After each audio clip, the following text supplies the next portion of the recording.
Is there a white genocide currently going on? Well, it's complicated, but I can't in good conscience blame those who think this is indeed the case. Let's explore.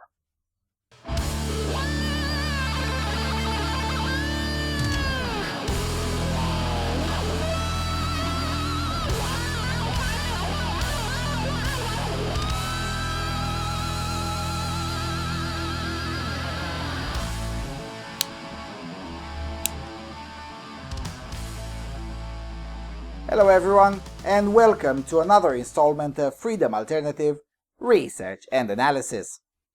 Now, if you're Googling the term white genocide, the first link that comes up is the Wikipedia entry called White Genocide Conspiracy Theory. The second link is from the website whitegenocideproject.com. And if you go all the way down the search engine, there's either far-left criticism of the idea of white genocide or partisans of the idea. Hardly any cold analysis, methinks. So I'll try to make such an analysis myself with the expectation that I'll probably offend most of the people, but then again, you don't come to Freedom Alternative to hear me toe anyone's party line, so I hope we're cool with that. Anyway, so we'll cover the following. 1. Definitions. 2. Trends and examples. 3. Anti-racism is code word for anti-white. 4. Is diversity a strength? And 5. Some conclusions. Oh boy, this is going to be long, so buckle up. Okay, let's start with the definitions. Now, if we are to trust Wikipedia, which we should not, white genocide is, quote, a white nationalist conspiracy theory that mass third world immigration, integration, miscegenation, low fertility rates, and abortion is being promoted in predominantly white countries to deliberately turn them minority white and hence cause white people to go extinct through forced assimilation. The sources for that definition are entirely from far-left sources who not only despise anyone who dares to think about the interests of white people, but genuinely thinks that the mere mention of the interests of white people is proof of supremacy, totalitarianism, and a sign of clear and immediate danger. Now, that doesn't mean that white genocide is real, but it does mean that maybe, just maybe, the critics of the idea are also wrong. So let's do the unthinkable and lay out the case of the proponents of the idea, which is something that the media is very reluctant to do, and well, how familiar does that sound? Now, I browsed several dozens of forums, chat rooms, discussion boards, and websites, and the common theme that emerges after all the disagreements and intentional trolling is weeded out is the theme that what is happening to white people right now meets the UN legal definition of genocide, hence white genocide. Now, let's read the legal definition and then test this against reality in the second part.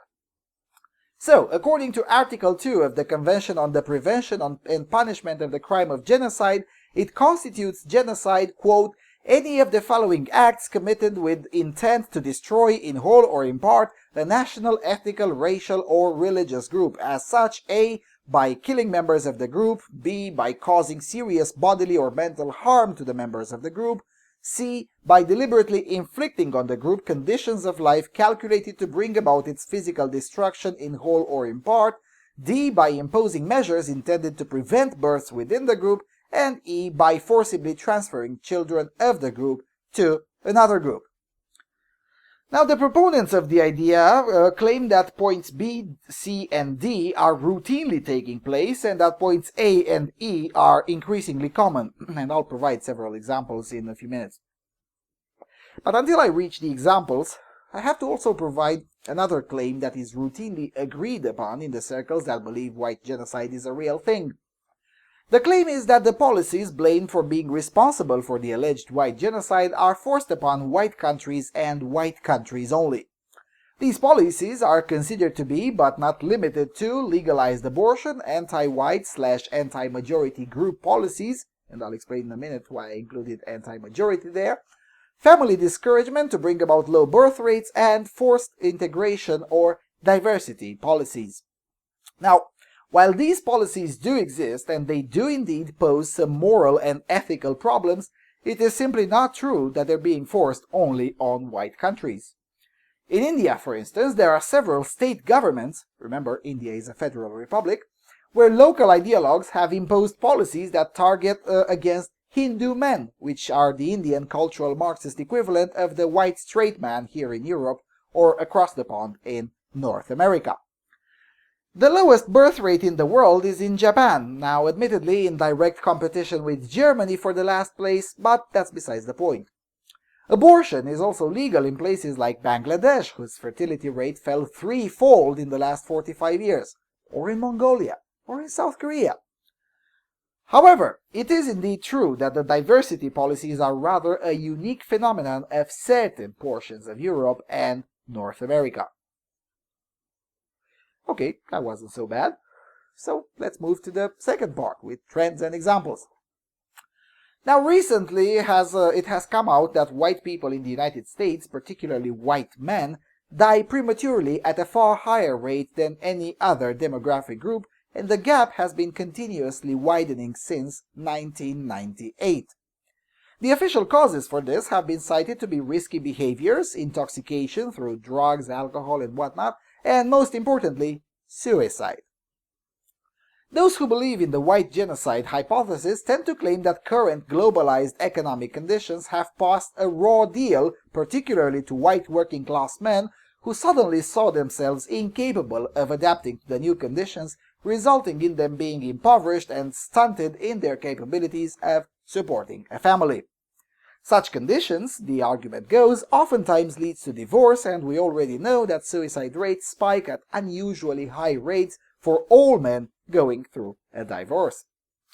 Nevertheless, critics of the idea say that while all of this is true, the higher mortality amongst whites is for the most part self-inflicted, since suicide is after all a choice, and nobody forces whites to take drugs at a higher rate than everyone else or to consume unreasonably high amounts of alcohol. Now, critics aside, when making the argument that such conditions are part of an alleged white genocide, the Thomas Sowell test applies. You know, the three questions. Compared to what, at what cost, and what hard evidence do you have? So let's look around in the neighborhood to answer the compared to what question. Since the original argument is restricted to the United States, let's maintain that till the end of this point. So, the number one killer of black men is other black men. The second killer of black people in general is abortion. Blacks abort their babies at far higher rates than any other demographic. Now, black nationalists argue that this is intentional and cite as evidence the fact that most Planned Parenthood facilities are located in black neighborhoods and the fact that the founder was an anti-black ideologue.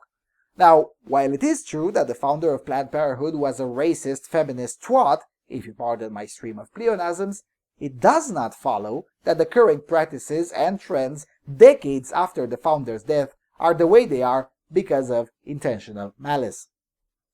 The point I'm trying to make is that similar phenomena to those observed affecting whites also affect other demographics in very similar fashion. After all, suicides spike amongst men of all races when divorce rate occurs. And while blacks contract abortion services more than whites, whites contract intoxication services more than blacks. So overall, they kinda self-destruct at similar rates, just using different poison, so to speak. In short, the higher death rate of whites observed on a certain interval cannot be in and of itself evidence of malice, and definitely cannot be evidence of genocide. Let's try another example. Several white nationalists that I've read in the documentation process for this video claim that point D in the genocide definition, namely imposing measures intended to prevent births within the group, is routinely taking place in universities and large firms, where being white routinely comes with being discriminated against. Now, this is obviously an indirect argument. The problem with these kinds of arguments is that they're very slippery in nature. You see, while it is indeed true that there are multiple universities and large firms, and other institutions for that matter, that actively do discriminate against white people, it most certainly does not follow that such measures are intended to prevent births within the group, and clearly does not follow that such measures have any degree of success. After all, men of all races are giving up on breeding, and the fertility rate amongst all ethnic groups in Europe or North America is going down, with trivial geographic exceptions. Moreover, if we apply the Milton-Friedman test, which says that in order to test if an idea holds water, the best thing to do is take it to the extreme, we end up with quite a different conclusion. For instance, what are the top 3 false rape cases in universities that come to your mind off the top of your head? Because in my case, that's why I missed it, it's usually the Brian Banks case, the Duke Lacrosse case, and the Mattress Girl case. Now, a false rape charge is a traumatic event bound to reduce birth, even if indirectly. But if we browse through the known cases, there doesn't seem to be a distinct racial component or a pattern in the races of the accuser or the accused, but only a distinct misandric component. Now, I will not claim that my way of testing this by taking it to the extreme is the best way, but I am saying that the proponents of the hypothesis of white genocide have done even less of an effort than I did to confirm it. Well, basically, the only example I was able to find that actually does conform to the legal definition of genocide is the treatment of whites by the totalitarian Mugabe government in Rhodesia, now called Zimbabwe. Besides this one, there are also isolated and sometimes not so isolated examples coming from South Africa, where communities of white people are more or less intentionally being kept on poverty by an overtly anti-white administration. Now, do these latter ones qualify as genocide? I don't know, maybe. Most definitely they do qualify as crimes against humanity, or at the very least as institutionalized discrimination. But genocide? I don't know. On Zimbabwe, however, there's definitely a case to be made, if not on genocide, at the very least of hardline racist behavior on the part of the government. But even there, the situation is a little bit more complicated than the hardline white nationalists would have you believe. But at the very least, on the Zimbabwe issue, they do sorta have a point. Most of the trends identified by white nationalists are correct as an absolute data, but they rely on unsubstantiated leaps of logic to conclude white genocide. For instance, if you browse their forums, you'll find the claim that the share of white people in the global population has declined drastically in the last 40 years, and it's predicted to decline even further by the end of the century. That's true, but it doesn't follow that this is a genocide. And whenever I said that I got either complete silence or a very interesting answer that I'll share with you, it's basically this one, quote, "If there was any data that predicted that Indians would be a minority in India by 2100, everyone would be calling it a genocide. So why the different standard for whites?"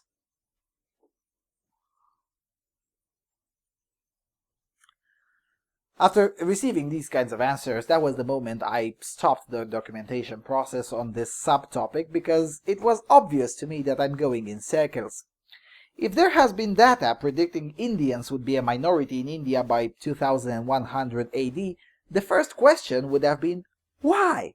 And definitely not a rush to call it a genocide. A certain demographic can drop in its share of the total population for a plethora of reasons. Genocide is one of them, but definitely not the only one. So, to sum up this part, it seems that the white genocide claim is rather made for shock value, because no matter how much one tries to believe it, it simply does not hold to basic scrutiny. The existence of anti-white policies, anti-white bigotry, self-destructing behavior practiced by whites does not a genocide make. That doesn't mean that there isn't a problem to be addressed, but framing it as a genocide is simply wrong. Alright. Let's get to number 3. Anti-racism is code word for anti-white. Now, if you read the left-wing sources on this slogan, anyone using it is clearly a Nazi, because it can't possibly be that a word, an expression, or even a slogan to transcend its initial utterer or even its initial meaning. To put this into perspective, think about the term feminazi. Most of the people using it now have never heard of Rush Limbaugh, and those that did hear about him and use the term feminazi tend to disassociate themselves from him. It's not uncommon to hear arguments like, well, I may disagree on many things with Rush Limbaugh, but man, he was right on the money when he coined the term feminazi. Or from left-wing non-feminists, Rush Limbaugh is like a broken clock who's right twice a day. Coining the term feminazi was one of that moments of the day. Same thing goes with the slogan anti-racism is code word for anti-white. While the initial proponent of it was a weirdo, the slogan itself has evolved to have practical meaning, and just like in the case of the word feminazi, this happened entirely by default of the people it was meant to describe. And on this aspect, I don't really think I need to exemplify. There are several examples on this channel alone on so-called anti-racists who, at the end of the day, all they do is promote hateful rhetoric against white people and nothing more. Now, you can shame others to shut up about it for fear of being called racists, but that doesn't work forever. At one point in time, someone, somewhere, eventually will shout that the emperor is naked. Or that no, it is not bigoted to point out that the so-called anti-racists are usually the most racist folks in the public square. And that no, thinking about the interests of white people, just like other ethnic groups look out for and think about the interests of their own people, is not bigoted per se. Now mind you, I'm trying to lay out the mainstream thought here, because personally I'm far less inclined to consider collectivist interests, and even when I do that, I still start the argument with the individual, because after all, I really do care about minority rights, and the tiniest and the most oppressed minority is the individual.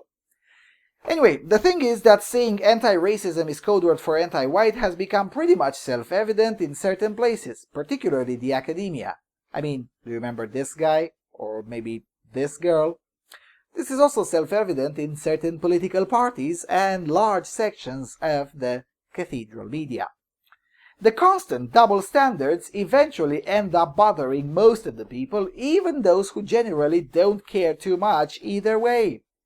At some point in time, someone will ask, why is it okay for Negroes to have their NAACP, but heaven forbid whites have a similarly respected organization? And after questions like these are asked enough times, the usual progressivist retort no longer flies. And things are bound to go even messier here in Europe, with so many race-based privileges being awarded because potato, and usually at the expense of everyone else. The gypsies example is a very telling one. There was far less organized hatred against gypsies in, let's say, 2007 than it is now. And the increase is not because of the crimes committed by gypsies, because the crimes committed by gypsies have not increased. If anything, they have decreased, just like overall crime has decreased, at least for those born in Europe. But in several countries of Europe, such as Sweden, Finland, Romania, Hungary, Czech Republic or Czechia, Croatia, Spain or France, affirmative action programs have emerged. A gypsy can score 20% on an admissions exam and still be admitted to an elite college, whilst non-gypsies can score as high as 85% on the exact same exam and be rejected. Now repeat this for 10 years and you have an entire generation growing increasingly sick and tired of this bullshit. And all for what? Because the gypsies were slaves? Well, yeah, they were. So what? The Polish were slaves too, the Finns were slaves too, the Russians were slaves too. In fact, the very word slave comes from the Slavs. Also, the gypsies migrated voluntarily into Europe, and slavery was abolished in most of Europe before it was abolished in the United States. But whenever anyone brings such arguments, one is labeled either as a racist or a white nationalist. Well, I'm neither of these things, but I am growing sick and tired of this one thing we say, another thing we do course of action. And if at least we've been familiar with the gypsy thing, toss in the more recent migrant populations with their own grievance industry. And when anyone warns about that, the philosophical opponents have this mantra prepared. Diversity is good. Diversity is strength. But Is it? No, seriously. Is really diversity a strength? Well, yes and no. It depends on one's understanding of the word. That's the tragedy of this century. The language has been subverted to such an extent that basic things now have a ton of understandings. I guess that's diversity. In that aspect, diversity sure is a problem. Anyway, the understanding of diversity that is being pushed in the cathedral media is racial diversity. And if that's the only diversity possible, as if that's the only diversity possible, or the only one desirable. But why? I mean, as Charles Murray likes to say, multiculturalism doesn't have to mean multiracialism. Poland is a multicultural and diverse nation. So is Ukraine. What's wrong with those? Why should the ideal be the salad model seen in London, where meeting an Englishman is a task in and of itself? If racial diversity is such a strength, then how come Finland, South Korea, and Japan are such respected countries?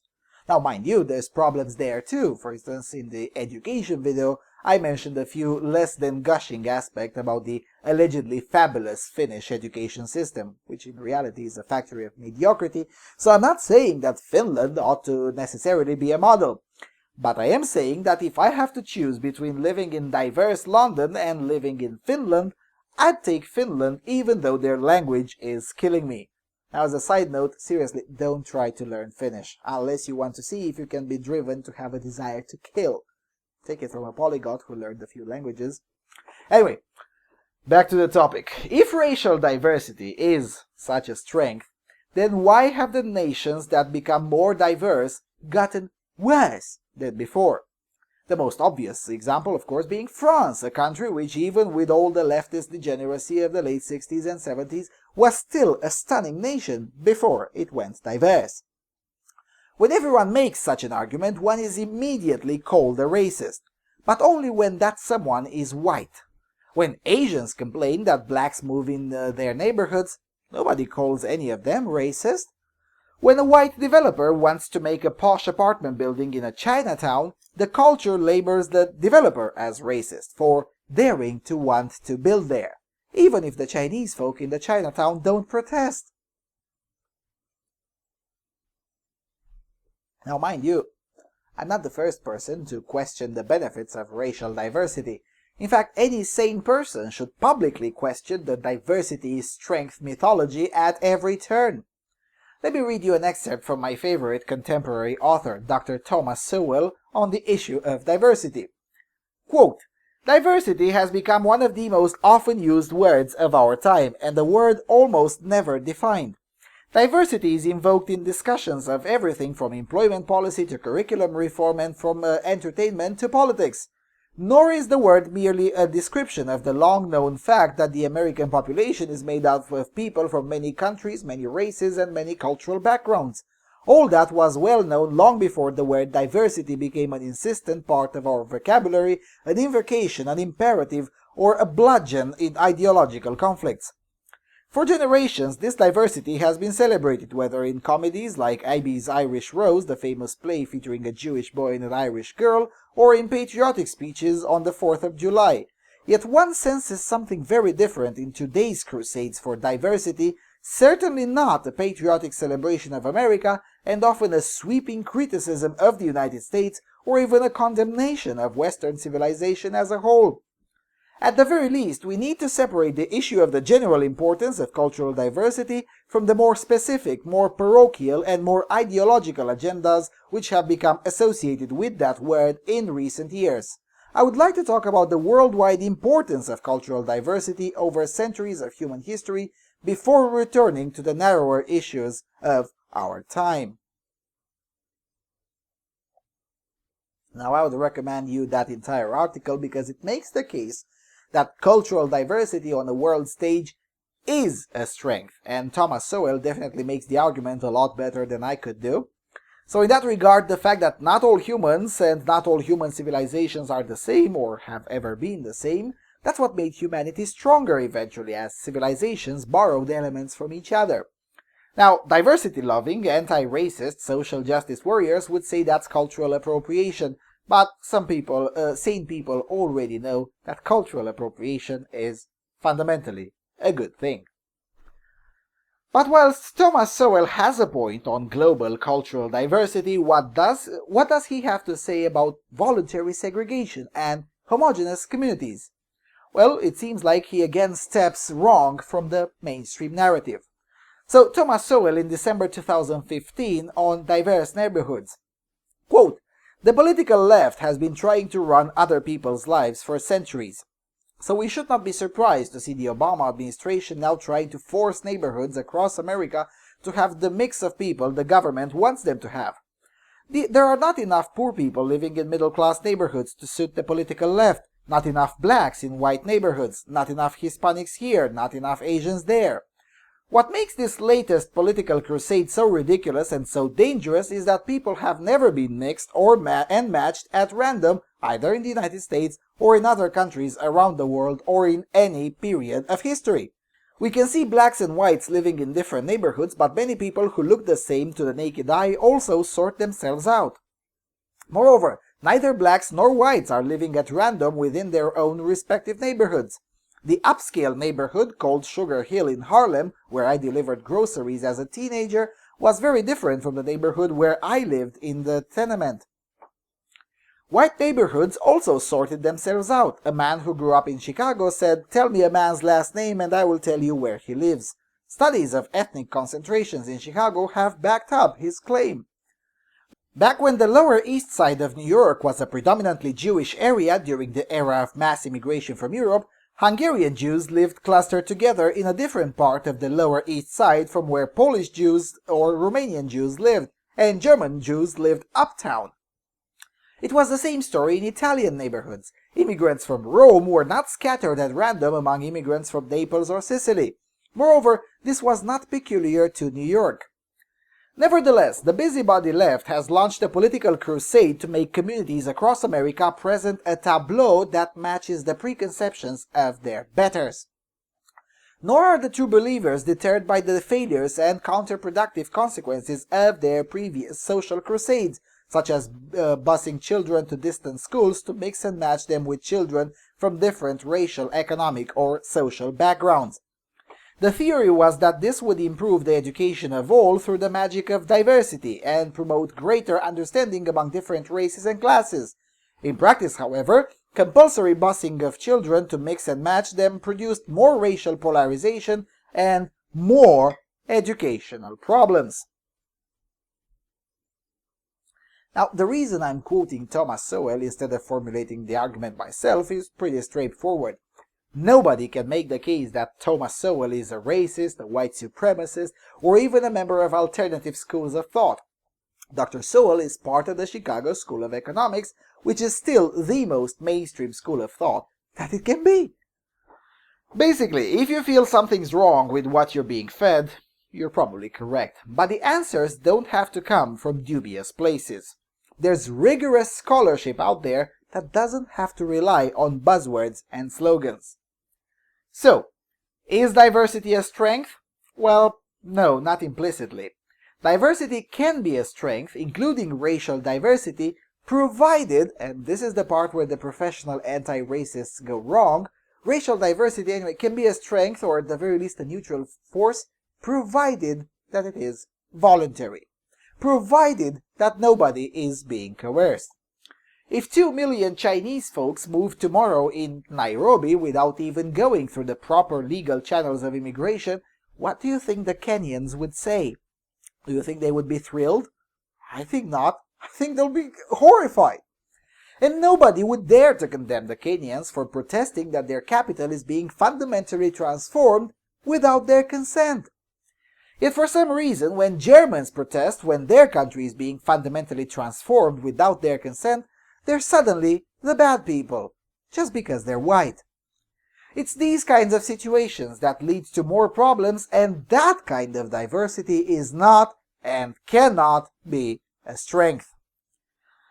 Alright, oh boy, this is already too long. Let's get to the conclusion. So, look, I get it, I really do. I get why many people think the white nationalist narrative makes sense. With so much anti-white bigotry everywhere and with ludicrous claims of privilege, why not?